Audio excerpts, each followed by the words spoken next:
Uganda Engineers Registration Board has taken an assessment inspection of the collapsed site in Kisenyi, a Kampala suburb, to ascertain the main cause of the collapsed building.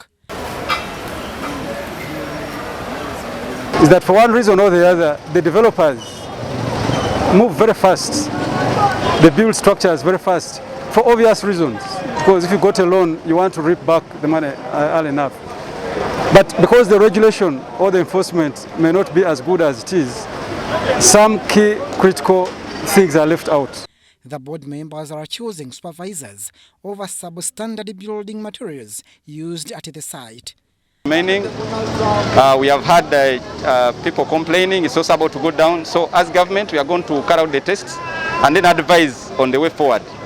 But what I can leave with you is that enforcement is what is causing all these problems, and our developers not following the law. Kampala Capital City Authority engineers are equally blamed for being reluctant in the exercise of inspecting the progress of building sites in Kampala.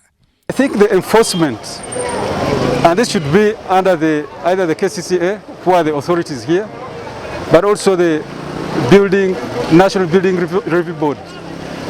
They have to put in place mechanisms and systems to track right from the design office up to the moment that the building is occupied. Now, from what we have seen in the experience, there seems to be some lapse in between there. The Engineers Registration Board is hunting for the engineer of the collapsed site. Kampala developers urged to always look for only registered engineers to save lives. To look around for the people who are in charge of supervision of the structure. We find people who learn engineering from the streets of Kisenyi. And those ones, we cannot punish them because they are not engineers. So those ones are supposed to be taken over by the police. The police there has to act on them.